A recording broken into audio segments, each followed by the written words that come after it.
For I want you to know, brothers, that our fathers were all under the cloud, and all passed through the sea, and all were baptized into Moses in the cloud and in the sea, and all ate the same spiritual food, and all drank the same spiritual drink, for they drank from that spiritual rock that followed them, and that rock was Christ. Nevertheless, with most of them God was not pleased, for they were overthrown in the wilderness. This is a passage that we will often read in tandem with the Lord's Supper, and it describes three experiences that our spiritual fathers had in the wilderness. And the reason why these three experiences are notable is because of the stark contrast in which we find our spiritual standing to the spiritual standing of our fathers. These three experiences, of course, were the baptism into Moses in the cloud and in the sea. It was the eating of the spiritual food, and it was drinking of the spiritual drink from that rock, which mysteriously is called Christ. And so I want to spend some time meditating on those three experiences. The first one is perhaps the one that we understand the most clearly, passing through the sea and through the clouds. This is, of course, a reference to Exodus chapter 14. In Exodus chapter 14, God has delivered his people out of the land of Egypt, out of the house of slavery, out of the fiery furnace of their oppression. And as they escaped the land of Egypt, they plundered the Egyptians, their gold, their silver, their finery, and they went off into the wilderness. And as they approached the wilderness, they came towards the great Red Sea that was in front of them. And as they approached the great Red Sea, they were guided by a fiery and cloudy pillar. And the people of Egypt had regretted that they let go of their slaves. And so the armies and the chariots and the horsemen of Egypt pressed up against the people, and the people turned to Moses, and Moses turned to God. And what did God do? He sent that cloudy pillar through the waters and split the ocean in half. And the people walked through the waters on the dry ground.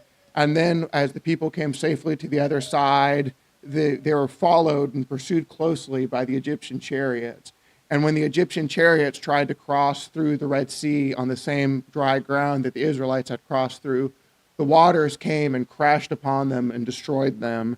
And Moses, in that moment of triumph, writes the beautiful hymn of Exodus chapter 15, one of two songs of Moses that are referred to throughout the scriptures.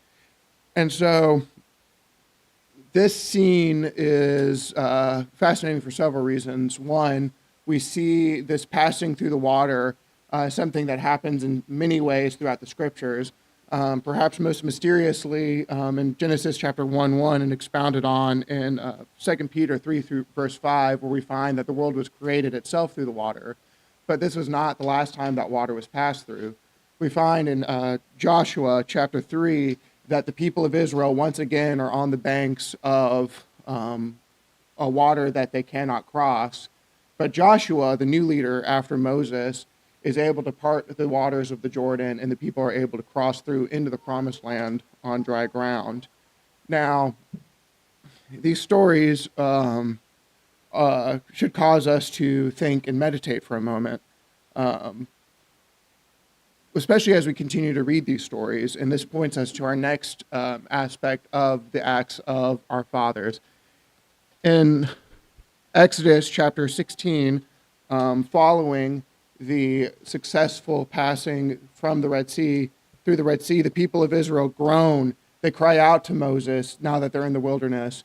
Did you lead us out here into the wilderness so that you can cause us to starve? We had plenty of food in Egypt.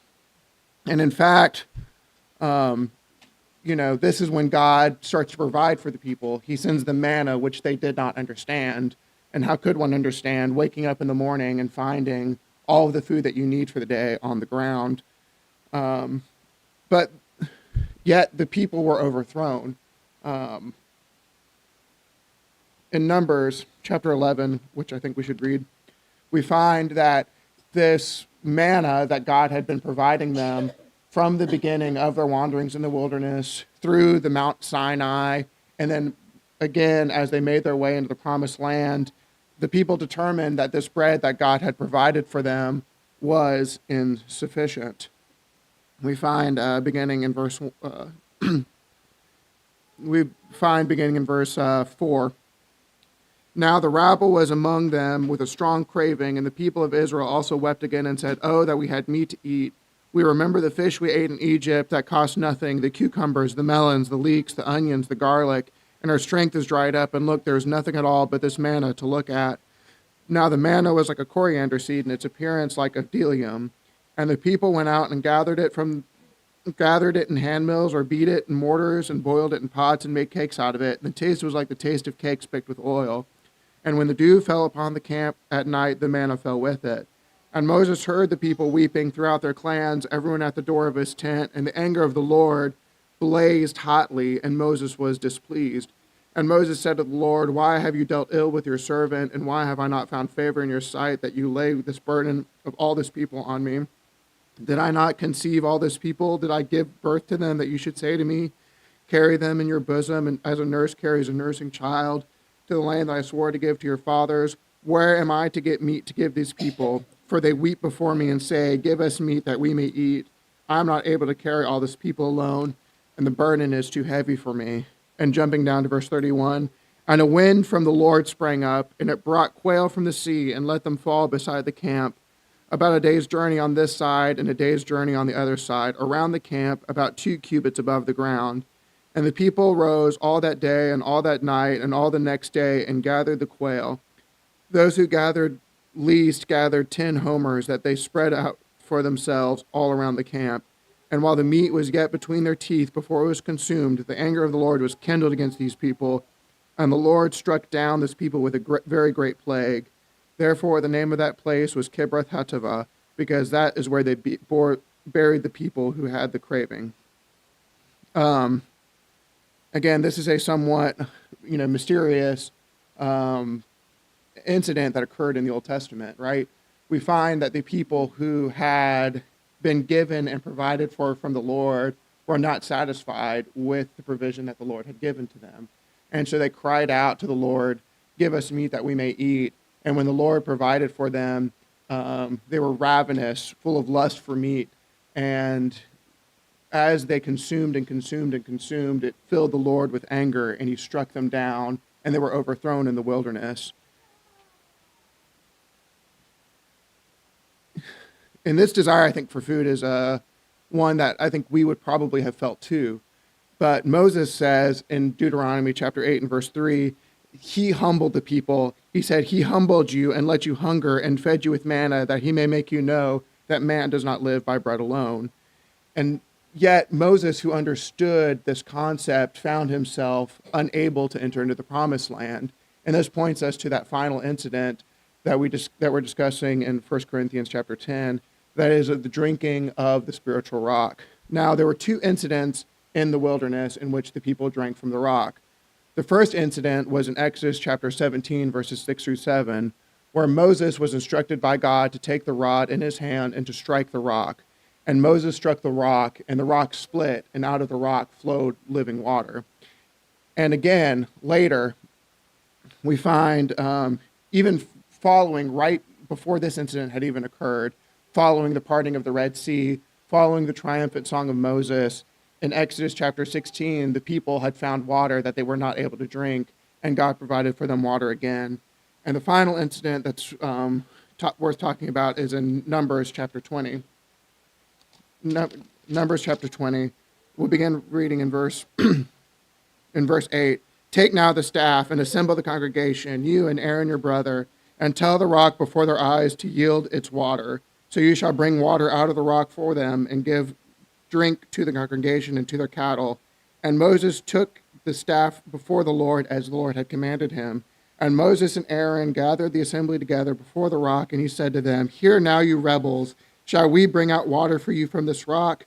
And Moses lifted up his hand and struck the rock with his staff twice, and water came out abundantly, and the congregation drank, and their livestock. And the Lord said to Moses and Aaron, "Because you did not believe in me and uphold me as holy in the eyes of the people of Israel, therefore you shall not bring this assembly into the land which I have given to them.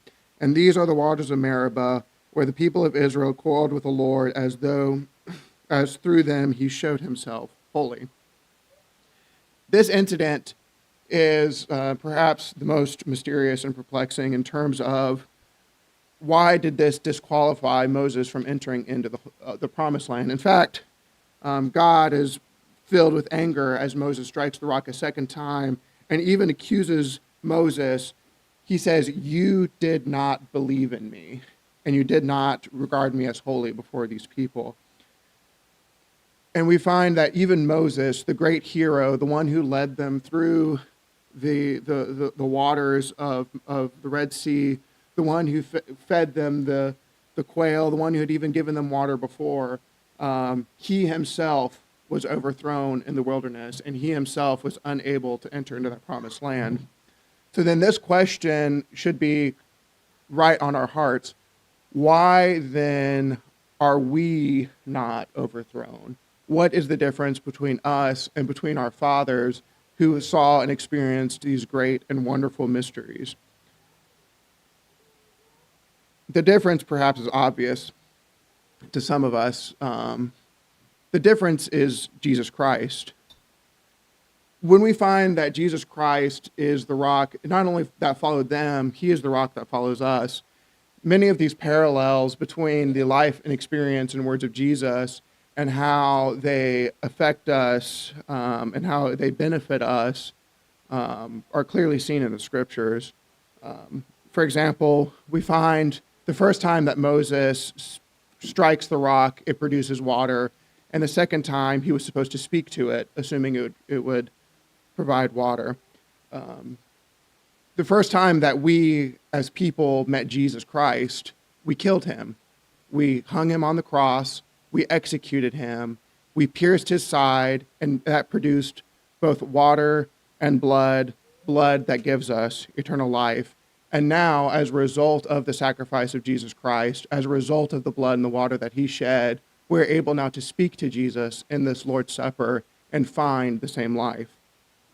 In the same way, Jesus is the spiritual food. The food that the fathers had in the wilderness eventually dried up. As the people crossed over into the promised land under their new leader Joshua, they celebrate a Passover in Gilgal. And when they celebrate that Passover, the manna stops, and God stops feeding his people from heaven. But yet, we find that Jesus Christ is indeed, in John chapter 6, verse 51, true bread. He is the bread that is coming down out of heaven, and all who consume Jesus' flesh will have eternal life. And furthermore, we find that Jesus is the water through whom we pass. In Romans chapter 6, verse 3, we find that as many of us were baptized, we were baptized into his death, and we were raised out of the waters of baptism. We were raised into a new life, a life with Jesus Christ.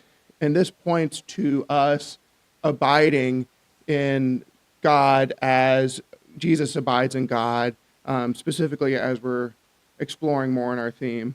So as we go through this Lord's Supper this morning, I encourage you to consider the wonderful things that Jesus Christ has done for us, that he has made it so that we are no longer overthrown in the wilderness, but rather that we have been united to God through his death, and that we have been given a new life, a life where we are fully pleasing to God because of the great sacrifice that Jesus Christ gave for us. Ryan, if you'll come up.